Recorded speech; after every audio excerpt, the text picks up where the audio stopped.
بسم الله الرحمن الرحيم بسم الله الرحمن الرحيم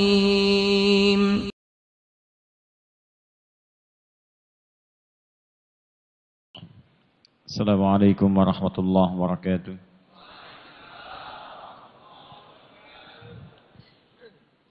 الحمد لله وكفى والصلاة والسلام على رسول الله المصطفى وعلى آله وصحبه ومن وفى.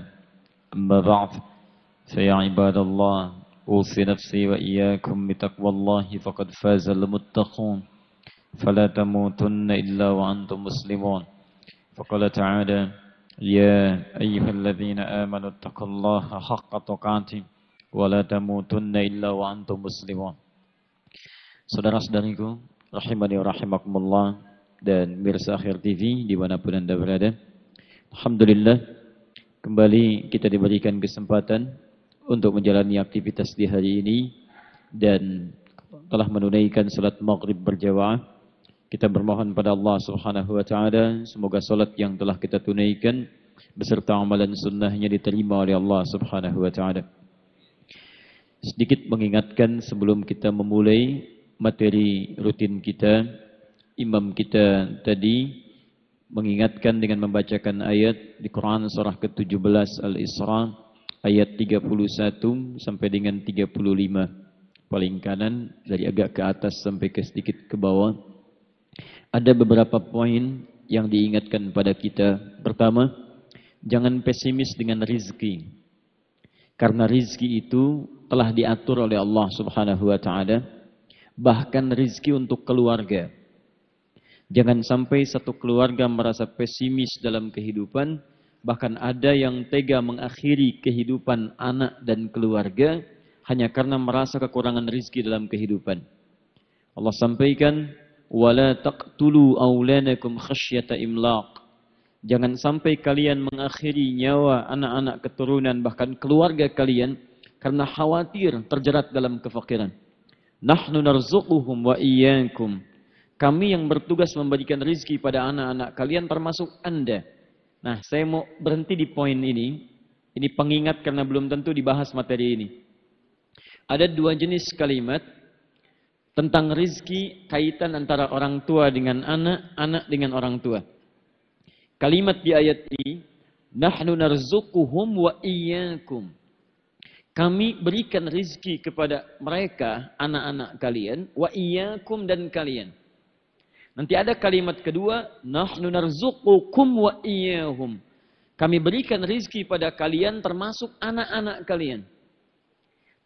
Kata para ulama tafsir, dua ayat ini seakan memberikan gambaran kepada kita akan hubungan korelasi antara sebab ikhtiar orang tua yang menghadirkan rizki bagi anak, serta ikhtiar anak yang bisa menghadirkan rizki untuk orang tua.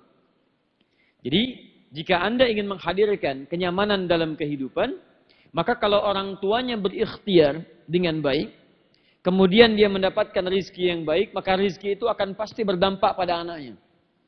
Misal, Anda suami menikah, ada anak misalnya, jadi ayah, istrinya jadi ibu. Ketika kemudian Anda ditugaskan mencari nafkah, Quran surah keempat ayat 34, Anda tunaikan dengan konsep Quran surah kedua ayat 168. Kalau Anda isi dengan iman, Quran surah kedua ayat 172. Anda tingkatkan takwa, Quran surah 7 ayat 96. Singkatnya Anda mencari nafkah, Anda kerja dengan menjaga salat, Anda berzikir pada Allah. Maka ketika Anda dapatkan harta itu, maka apa yang Anda dapatkan itu pun akan diberikan oleh Allah sesuai dengan kebutuhan orang yang ada di rumah Anda. Di Anda misalnya di rumah ada 5 orang. Anda kerja keluar, berikhtiar dengan hukum Allah. Begitu Anda bekerja, maka Allah turunkan rizki untuk 5 orang itu. Ingat baik-baik ya, keluarga berbeda dengan personal. Rizki komunal beda dengan rizki personal. Ketika Anda mencari untuk pribadi, Anda mendapatkan untuk diri sendiri. Tapi ketika Anda menjadi bagian dari rumah tangga, Anda bekerja, maka Allah yang titipkan rizki kepada Anda akan berlaku untuk seluruh keluarganya. Paham? Jadi kalau anak Anda ingin mendapatkan rizki yang terbaik, orang tuanya ikhtiar. Tapi ada yang kedua, ini yang dibahas di ayat ini. Ada rizki yang dihadirkan oleh Allah dengan kemuliaan anak yang dididik oleh orang tua dengan pendidikan yang baik. Jadi Allah titipkan rizkinya pada anaknya. Cuma rizki ini berdampak pada orang tuanya. Lihat, misal Quran surah ketiga Ali Imran ayat 35 sampai 36. Secara singkat, Hannah menikah dengan Imran, melahirkan Maryam. Maryam itu sejak dalam kandungan didekatkan dengan Allah Subhanahu wa taala. Ibunya berbanyak doa kepada Allah Subhanahu wa taala. إذ قالت امرأة عمران رب إني نذرت لك ما في بطني محررا فتقبل مني. Sering berdoa, ibadah. Saat lahir didoakan juga. فلما وضعتها قالت رب إني وضعتها أنثى والله أعلم بما وضعت وليس الذكر كالأنثى وإني سميتها مريم وإني أعيذها بك وذريتها من الشيطان الرجيم. Diberi nama Maryam, didoakan. Apa yang terjadi kemudian? Dicarikan guru supaya dididik dekat dengan Allah Subhanahu wa taala. Ditempatkan di tempat yang terbaik. Apa yang terjadi? Allahu Akbar. Tugas orang tua memberikan kebutuhan anaknya. Orang tua cari makanan, orang tua cari pakaian. Tapi ketika anak didekatkan dengan Allah, tiba-tiba Allah berkehendak lain. Anaknya yang diberikan rizki berdampak pada orang tuanya. Lihat ayat 37-nya. فَتَقَبَّلَهَا رَبُّهَا بِقَبُولٍ حَسَنٍ وَأَنْبَتَهَا نَبَاتًا حَسَنًا وَكَفَّلَهَا زَكَرِيَّا كُلَّمَا دَخَلَ عَلَيْهَا زَكَرِيَّا الْمِحْرَابَ وَجَدَ عِنْدَهَا رِزْقًا. Yang ngantarkan makanannya, pakaiannya, kebutuhannya Nabi Zakaria. Dititipkan oleh kedua orang tuanya. Tapi Allah berkehendak lain. Ketika anak dididik dengan saleh, setiap mengantarkan kebutuhan sudah ada di situ. Sudah ada. Bahkan rizki itu berdampak pada pamannya Zakaria. Zakaria bertanya, ya Maryamu anna laki hadha. Dari mana semua ini? Qalat huwa min indillah. Ini semua dari Allah. Inna Allah yarzuqu man yasha' bighairi hisab. Allah memberikan rizki pada siapa yang dikehendaki tanpa hisab. Dari rizki itulah Nabi Zakaria mengambil faidah. Jadi Maryam yang dapatkan bukan hanya untuk Imran dan Hannah. Pamannya dapat bagiannya. Perhatikan. Ismail alaihissalam dididik oleh ayahnya Ibrahim alaihissalam. Ibundanya Sayyidah Hajar alaihissalam. Dididik baik, apa yang terjadi? Ismail mendapatkan Zamzam. Zamzamnya berlaku untuk semua orang sampai dengan sekarang. Yusuf alaihissalam dididik oleh ayahnya Yakub. Yakub mendidik beliau yang jadi raja Yusuf. Tapi raja Yusuf melekat manfaatnya pada kedua orang tuanya. Jadi kalau Anda menginginkan anak mendapatkan kemuliaan dari Allah, didik dia dengan saleh, dekatkan dengan Allah sejak dini. Begitu nampak kesolehannya, Allah akan angkat ia dan Allah berikan rizki kepadanya dan rizki itu akan menular pada orang tuanya. Saya ingatkan ya, kalau nggak percaya silakan. Anda punya anak dari usia 3 tahun didik menghafal Quran. Ketika 5 tahun hafal Quran, maka Allah akan berikan kemuliaan pada anak itu. Betapa banyak anak-anak yang ditampilkan sekarang usia 5 tahun. Kemarin kami di Istiqlal, hari Ahad.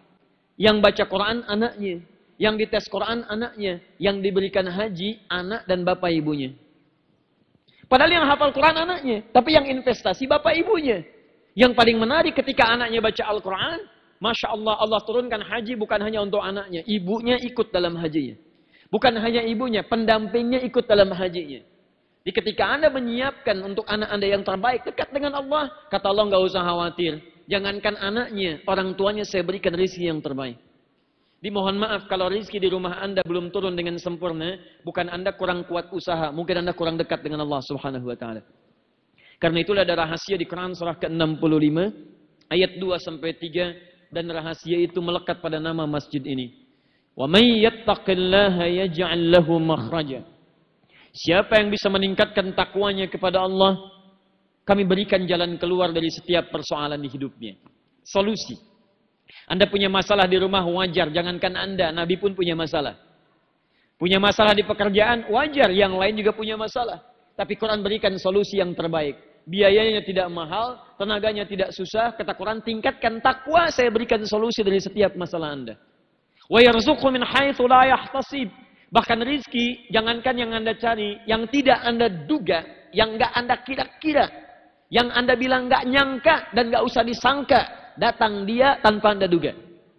Karena itu pesan kami, alhamdulillah malam ini kita berada di Masjid At-Taqwa, maka masjid ini memberikan pesan kepada kita, tingkatkan ketakwaan kita di hadapan Allah Subhanahu wa taala. Mudah-mudahan Allah ringankan hidup kita, berikan solusi dari masalah kita, dan insya Allah menjaga kita dalam kehidupan seperti pesan dalam solat yang tadi disampaikan oleh imam kita. Itu mukaddimah. Sekarang kita mulai bahasan kita insya Allah. Tema kita As-Sunnah An-Nabawiyah, keseharian Nabi sallallahu alaihi wasallam, dan sudah kita ambil beberapa poin pembahasan sampai pada 5 pembahasan di pertemuan yang lalu, dan sekarang adalah bagian yang berbeda di tempat yang tidak sama untuk memberikan variasi dan keumuman bahasan taujian untuk kita semua. Saya ringkas sebentar, singkat saja dengan menyebutkan kita sudah ambil beberapa referensi, di antaranya hadis riwayat Abu Daud nomor hadis 1369, disampaikan riwayat Ibnu Abbas radhiyallahu taala anhuma bahwa Nabi saat bangun dalam tidurnya beliau duduk terlebih dahulu, amalan pertama. Yang kedua, beliau mengusap menghilangkan bekas ngantuknya, amalan kedua. Yang ketiga, beliau membaca 10 atau 11 ayat terakhir di surah Ali Imran. Yang keempat, beliau kemudian membaca doa, baca doa. Ya, disebutkan dalam hadis riwayat Al-Bukhari nomor hadis 181. Alhamdulillahilladzi ahyana ba'dama amatana wa ilaihin nusyur. Dan diteruskan kemudian yang kelima dengan berwudu sebagai wudu untuk persiapan salat. Inilah materi terakhir yang sudah kita pelajari sampai sifat wudunya Rasulullah sallallahu alaihi wasallam, dan sekarang kita akan teruskan pada pembahasan dari mana kemudian pembahasan wudu itu yang mengantarkan pada amalan selanjutnya. Amalan yang keenam pasca wudunya Nabi sallallahu alaihi wasallam adalah sifat salat malam Nabi sallallahu alaihi wasallam. Pembahasan mandi akan saya nanti akhirkan pada bahasan khusus nanti setelah kita menyelesaikan bahasan salat malamnya Nabi sallallahu alaihi wasallam. Baik. Fokus di sini. Di pertemuan lalu kita telah bahas bahwa sifat wudu itu ada 2. Pertama, wudu yang dikhususkan untuk salat saja. Setiap kali Anda salat akan menunaikannya, maka Anda berwudu terlebih dahulu. Dalilnya didapatkan di Quran surah ke-5 Al-Maidah ayat yang ke-6, paling kiri sebelah atas. Ya ayyuhalladzina amanu idza qumtum ilas shalah faghsilu wujuhakum, dan seterusnya ayat. Tafsirkan kemudian di hadis riwayat Muslim hadis 397 bagaimana Nabi mengajarkan pada Khalad bin Rafi Az-Zuraiqi cara berwudu yang benar. Baik. Hukumnya adalah termasuk bagian dari syarat sahnya salat. Jikalau Anda salat walaupun sampai menangis, salat Anda khusyuk luar biasa, tapi Anda tidak menunaikan wudu, maka salat Anda dianggap tidak sah. Paham? Wudu yang kedua, sifat wudu adalah wudu yang dibiasakan untuk bersuci, tidak terikat dengan waktu salat. Kalau yang ini mau isya wudu, mau subuh wudu, mau zuhur wudu. Yang ini tidak harus menunggu datangnya waktu salat. Setiap ada kesempatan bersuci dia berwudu. Setiap batal dia berwudu lagi. Nah, sifat seperti ini kalimatnya dipindah dari kata sekedar wudu menjadi taharah. Taharah. Orang yang terbiasa mensucikan disebut dengan mutatahhir. Kalau banyak orangnya ditambah in atau un di ujungnya menjadi mutatahhirin, maka muncullah kemudian dalil Quran surah kedua Al-Baqarah di akhir ayat 222. Innallaha yuhibbut tawwabin wa yuhibbul mutatahhirin. Dan kalimat ini menjadi doa bagi kita setiap kali selesai menunaikan wudu. Asyhadu an la ilaha illallah wa asyhadu anna Muhammadan Rasulullah. Allahumma ja'alni minal mutatahhirin. Ya Allah, jadikan saya termasuk orang tobat dan jadikan saya termasuk orang yang gemar menyucikan diri. Senang. Ini bukan cuma saat akan salat, begitu batal wudu lagi, batal wudu lagi, batal wudu lagi. Nah, persoalannya ketika Nabi sallallahu alaihi wasallam berwudu, setelah beliau kemudian membaca doa, bahkan membaca 10 ayat terakhir di surah Ali Imran yang saya pernah tugaskan kepada Anda, yang sampai hari ini belum saya tes, ya insyaallah nanti saya berikan kesempatan untuk dites. Orang pertama Salman Al-Farisi. Baik ya, fokus sini. Apa yang dikerjakan oleh Nabi? Nabi ternyata menunaikan wudu saat bangun malam itu sebagai persiapan untuk menunaikan sholat pada bagian yang pertama ini. Dan tentunya Nabi SAW tidak usah ditanya. Setiap keadaannya tentu akan masuk pada kategori yang kedua ini. Nabi terbiasa menyucikan dirinya. Dia tidak perlu ditanya bagian kedua ini. Tapi persoalan yang akan kita bahas pada saat ini, ketika disebutkan dalam hadis Nabi berwudu untuk sholat, pertanyaannya sholat apa yang dikerjakan oleh Nabi SAW? Masih ingat? Coba kita cek dulu. Dalam hadis Abu Daud nomor hadis 1369, riwayat sahabat Ibnu Abbas radhiyallahu taala anhuma ketika menginap di rumah bibinya Sayyidah Maimunah radhiyallahu taala anha, disampaikan bahwa beliau mengamati bangunnya Nabi. Fastaiqadha Rasulullah sallallahu alaihi wasallam. Maka Nabi sallallahu alaihi wasallam bangun. Pertanyaan saya, kapan bangunnya Nabi? Ayo. Dekat subuh atau pas subuh? Yang dekat subuh angkat tangan. Baik, yang pas subuh angkat tangan. Dua-duanya keliru. Jauh sebelum subuh. Baik kan? Kalau dekat subuh, sekarang subuh jam berapa? Gak usah lihat ke sana, sini. Subuh jam berapa? 4.48. Dekat subuh 4.45 itu dekat subuh. Oke? Okay? Tapi kan di hadis itu dikatakan Nabi itu selalu bangun di pertengahan malam. Lebih sedikit atau kurang sedikit sebelum pertengahan malam. Kalau sekarang kita ambil nanti saat saya tunjukkan waktu bangunnya. Kalau kita ambil sekarang tengah malam misal posisi 12:30 atau jam 12. Lebih sedikit. Ya kisaran jam 1 Nabi sudah bangun. Untuk siap-siap kemudian berwudu, menunaikan sholat dan sebagainya. Karena dari jeda ke bangun, duduk, ngusap ngantuk, baca doa, jangan dikira 5 menit. Ada proses-proses yang nanti akan ditunjukkan kepada kita. Nah, sekarang teruskan dulu teman-teman sekalian. Karena bangunnya jauh sebelum subuh, maka otomatis wudu yang dimaksudkan adalah bukan wudu dalam artian untuk menunaikan salat subuh semata. Ada salat yang ditunaikan sebelum subuh yang Nabi kerjakan pada saat itu. Salat apa namanya? Salat apa? Awas, hati-hati. Ingat perjanjian kita. Baik ya? Baik, salat apa namanya? Qiyamul Lail, tahajud dan seterusnya. Baik, sekarang kita keluarkan salat apa saja yang disebutkan dalam hadis-hadis Nabi sallallahu alaihi wasallam yang dikerjakan oleh Nabi setelah Nabi bangun dan berwudu itu. Pembahasan hari ini, malam ini adalah tentang sifat salat malamnya Nabi sallallahu alaihi wasallam. Paling gampang karena Nabi salatnya di malam hari, maka kita bisa berikan judul pada malam ini sifat salat malamnya Nabi sallallahu alaihi wasallam. Boleh saya hapus? Baik, alhamdulillah. Ini kali pertama saya mendapatkan penghapus warna pink. Baik. Masjid At-Taqwa. Baik. Semakin bertakwa, semakin pink. Bismillah. Alhamdulillah. Baik. Belakang kelihatan insyaallah? Belum saya tulis ya. Masya Allah. Luar biasa. Semakin meningkat takwa, semakin agak aneh. Baik. Lihat sini. Fokus ya, hanya di sini saja. Sekarang perhatikan baik-baik tema kita. Sekarang amalan yang keberapa? 6. Baik. Sifat salat malamnya Nabi sallallahu alaihi wasallam. Fokus baik-baik. Kita punya perjanjian sejak awal mula membahas materi ini. Bahwa setiap kalimat, setiap huruf, setiap ajaran yang telah kita bahas, sepanjang dalilnya kuat, argumentasinya juga kuat, bersumber dari Nabi, kita sepakat untuk siap mengamalkannya. Siap insyaAllah? Tayyib. Hati-hati ya, kita sudah punya 5 amalan, maka setiap hari coba koreksi dari sekian itu berapa yang sudah kita amalkan.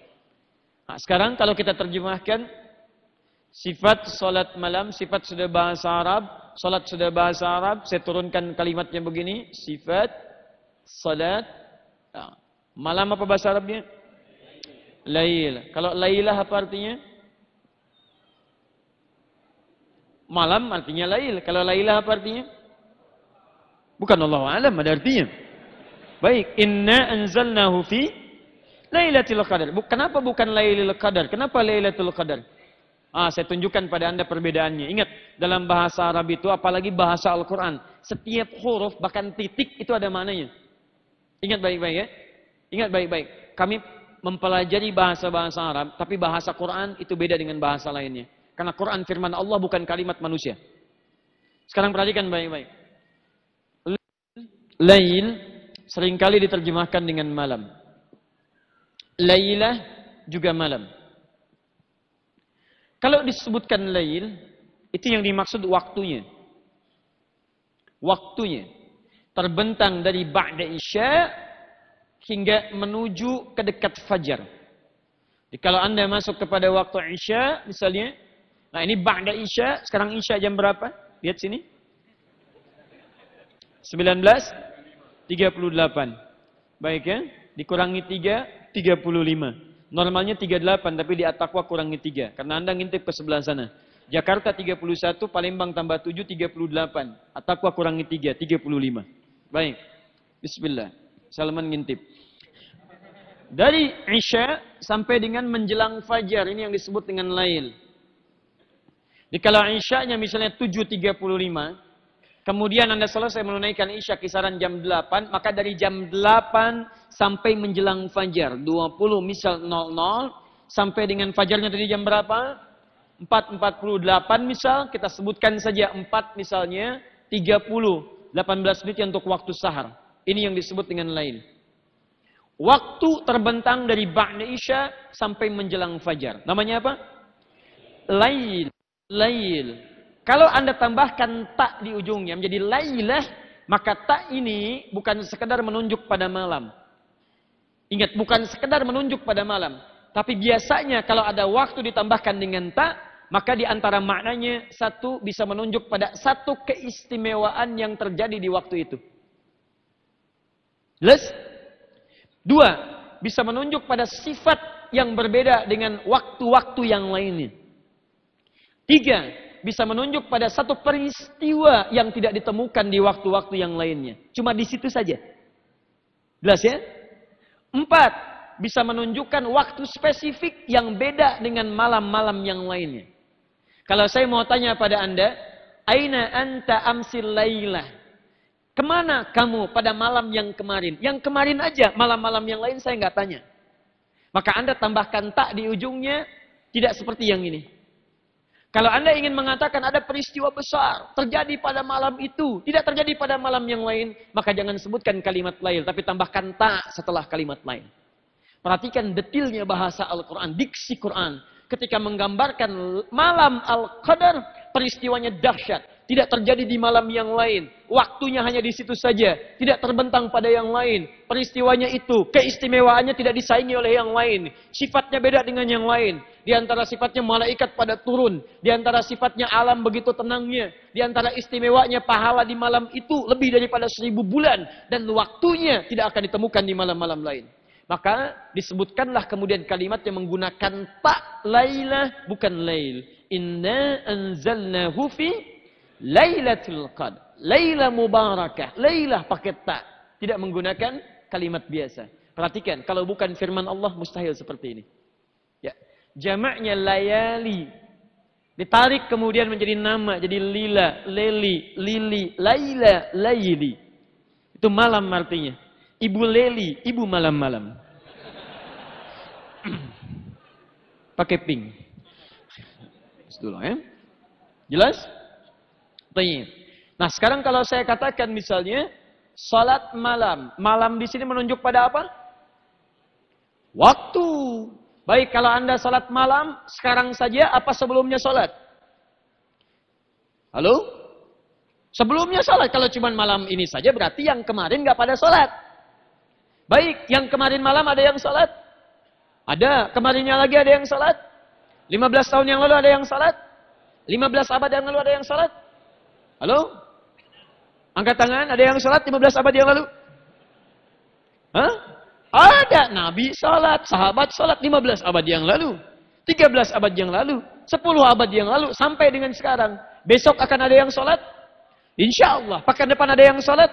Insya Allah. Sepanjang belum kiamat, malam masih ada peluang menunaikan sholat. Karena waktunya tidak terbatas di satu tempat, keistimewaannya terus menyebar setiap malam, maka kita hilangkan taknya karena berlaku umum. Kita sebutkan sholatul lail. Jelas? Maka malam di sini menunjuk kepada waktu. Nah, sekarang pembahasan tentang sholat malam ini nanti saya turunkan kalimat-kalimat Qur'annya. Quran tidak menyebutkan laila tapi lail nanti. Ada 5 bagian pembahasan. Anda mesti fokus ya. Saya berusaha mengetik tadi, sudah jadi sebetulnya sebelum saya terbang ke sini. Baik, menggunakan pesawat. Itu ketika akan di-save, saya save, tiba-tiba qadar Allah, begitu kami buka kembali, filenya hilang pada saat itu. Ada error di komputernya. Nanti saya tuliskan kembali, karena itu Anda teliti betul, karena saya menerangkan nanti dari pembahasan yang insya Allah terstruktur dari bagian akar paling bawah sampai ke ujung paling atasnya. Pahami setiap kalimatnya, kalau tidak paham berikan catatan, nanti kita bahas di kemudian dalam sesi tanya jawab yang kita coba hadirkan insya Allah. Sepakat sampai sini? Baik, Alhamdulillah. Ada 5 bab pembahasan dalam salat malam ini. 1, yang kita akan bahas. Ini perjumpaan pertama kita ya. Ingat, dan saya tidak akan mengulang kembali. 1, kita akan bahas tentang keutamaan salat malam. Esensinya. Kalau tidak ada keutamaannya, kenapa mesti bangun malam? Saking utamanya Nabi sampai berusaha menunaikan tiap malam. Bahkan kemudian kakinya sampai bengkak-bengkak. Kita akan lihat. Nabi sudah dijamin surga, tapi masih menunaikan salat malam. Kalau tidak ada keutamaan di dalamnya, mustahil Nabi mengerjarnya. 2, definisi salat malam. Apa pengertian salat malam itu? 3, kita bahas waktu salat malam, kapan ditunaikannya. 4, jenis salat malam. Ada berapa salat malam itu? Sebagian orang hanya membagi 2. Ada tahajud, ada qiyamul lail. Adakah salat yang lain? Kita lihat. 5, fokus. Jumlah rakaat salat malam. Berapa jumlah rakaatnya? Awas, karena ini juga bagian yang cukup sensitif, terutama saat datang Ramadan. Aneh, kalau nggak ada Ramadan, nggak ada masalah. Begitu tiba Ramadan, luar biasa banyak perbedaan-perbedaan. Dan jadi rame. Dan tidak lucunya adalah tiap tahun selalu dibahas. Kenapa nggak pernah selesai? Yuk kita selesaikan sebelum Ramadan, sehingga saat Ramadan kita sibuk ibadah. Bukan sibuk mendebatkan segala hal yang sudah selesai pada masa-masa yang lalu. Jelas ya? Baik. 6. Bagaimana cara menunaikannya? Ini yang paling penting. Caranya. Ya. Awas hati-hati, karena nanti Anda menemukan sesuatu yang unik. Nabi salat 11 rakaat, 1 rakaatnya 5 juz 4 halaman, bisa nyampe subuh. Orang sekarang luar biasa, 23 rakaat 7 menit. Allahu Akbar, Allahu Akbar, Allahu Akbar, Allahu Akbar. Nah, nanti kita lihat seperti apa. Awas, kita tidak memvonis orang, tidak boleh demikian. Saya tidak mengajarkan Anda untuk menyalahkan orang lain. Kita itu membahas dengan argumen, dalilnya seperti ini, paparkan seperti ini, pendapat ulamanya demikian. Kalau Anda setuju silakan ikuti, tidak sepakat tidak usah berselisih. Paham ya? Berselisih hanya membuang-buang waktu Anda saja. Buang-buang waktu. Yang penting Anda punya keyakinan, argumentasinya ada. Dan itu yang kami ajarkan. Kalau ada yang pernah belajar dengan saya, sibuk mencela orang lain, saya bersaksi pada Allah, saya tidak pernah mengajarkan orang itu. Ya. Fokus ini. Kita bahas yang pertama. 1, kita turunkan dalilnya. 1, keutamaan salat malam. Pertama, dibagi oleh Quran pada 2 bagian. Bagian pertama untuk masalah dunianya. Jadi kalau Anda rajin menunaikan salat malam, Allah berikan keutamaan dalam kehidupan dunia Anda. Awas, hati-hati. Ini belum sampai ke akhirat. Di dunia diberikan keutamaan. Kedua, diberikan keutamaan saat di akhiratnya. Masya Allah. Saya turunkan. Dalilnya turunkan. Untuk masalah dunia, langsung dari Quran. Quran surah ke-17 Al-Isra. Ayat 79. Sampai dengan 81-nya. Kemudian, untuk urusan akhiratnya, kita ambil 2 surah dulu. Quran surah ke-51. Ayat 15. Sampai dengan ayat 17. Yang ini paling kiri sebelah atas, agak sedikit pertengahan. Yang ini sebelah kanan, paling atas, agak sedikit pertengahan. Dua-duanya posisi yang sejajar. Satu di kiri urusan dunia, satu di kanan urusan akhirat. Baik.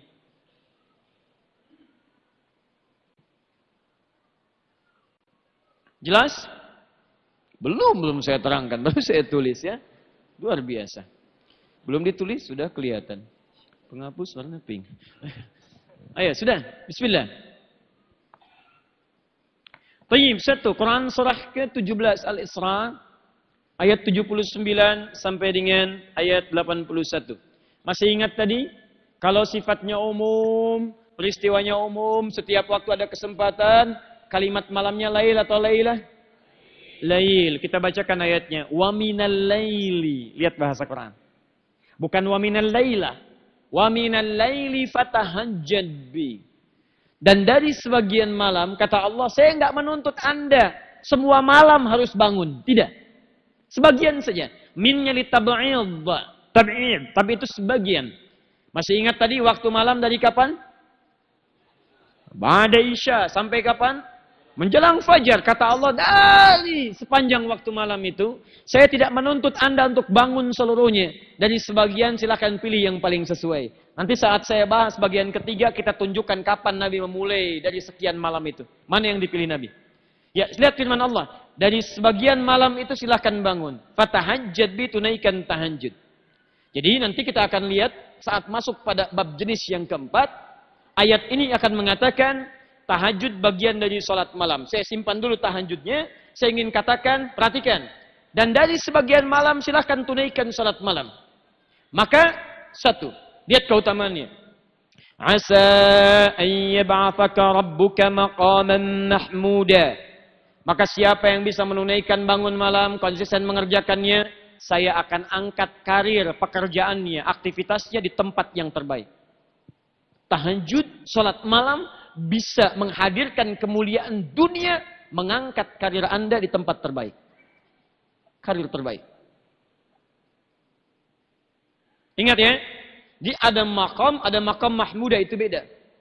Kalau makam, itu cuma terangkat saja. Tapi ketika Anda terangkat naik, Allah belum tentu ridha dengan pekerjaan yang Anda dapatkan. Allah belum tentu senang dengan kedudukan yang Anda miliki. Contoh begini, Anda jadi direktur misalnya, direktur, gajinya 120 juta. Sholatnya sulit luar biasa, rapat lagi. Sholat susah, Jumatan kadang terabaikan. Atau yang kedua, pegawai biasa, gaji 1.200.000. Sholat enak, kapan saja dilakukan sepanjang waktunya datang. Nikmat, baca Quran bisa dilakukan. Pilih mana? Pegawai biasa gaji 1.200.000 dan enak sholatnya, atau jadi direktur 120 juta, tidak nyaman sholatnya. Pilih mana? Satu atau dua? Tidak ada pilihan ketiga, tidak usah maksa, dan tidak saya hadirkan. Ayo. Bagi sementara ahli dunia, saya akan katakan, saya pilih yang pertama aja deh. Karena ketika saya bisa meraihnya, saya mungkin berbeda dengan orang lain. Perhatikan. Jika Anda naik ke satu tempat, tapi tempat itu tidak membuat Anda dekat dengan Allah, sehingga tidak ada rasa untuk bersyukur pada Allah. Ketika orang bersyukur mengatakan Alhamdulillah. Alhamdulillah. Ketika dia mengatakan Alhamdulillah, perbuatannya disebut yang disukai oleh Allah. Dipuji. Sesuatu yang dipuji disebut dengan mahmud. Bila disambungkan dengan maqam, maka menjadi maqaman mahmud. Maqaman mahmuda. Kata Allah, orang yang rajin bangun malam, saya akan angkat ke tempat terbaik, yang di tempat itu saya akan sukai dia. Dia memuji Allah, dan Allah pun kemudian memuji dia. Ada orang cuma tinggi jabatan, sholat susah, ini susah, cuma sekedar makam. Tapi yang ini tidak. Anda diangkat ke tempat yang terbaik. Maaf, direktur iya, manajer mungkin iya. Posisi terbaik untuk maslahat kehidupan Anda. Perhatikan ya, kalau ada bahasa seperti ini, tidak harus Anda berada di puncak paling tinggi. Maksudnya, Anda berada di posisi yang terbaik untuk maslahat kehidupan dunia dan akhirat Anda. Kadang-kadang ada orang ingin jadi direktur, fokus. Tiba-tiba posisi terakhirnya di manajer. Pilih mana, direktur atau manajer? Bagi Anda inginnya direktur. Bagi Allah, kalau kamu nanti naik jadi direktur, ada sesuatu yang di depan yang kamu tidak lihat. Mungkin kamu akan banyak rapatnya, kamu akan dibawa banyak ke tempat maksiatnya, jarang mendekat kepada Allah. Saya cukupkan di posisi yang ini. Ini posisi yang terbaik. Enak sholatnya, nyaman kerjanya, ada masjidnya, dekat dengan orang soleh. Itu yang dimaksud dengan maqamah mahmudah. Ini baru satu. Karena ada 3 yang hebat yang bisa menjamin kenyamanan kehidupan. Apa 3 itu? Kita lihat nanti setelah menunaikan salat Isya berjamaah. Subhanakallahumma wa bihamdika asyhadu an la ilaha illa anta astaghfiruka wa atubu ilaik.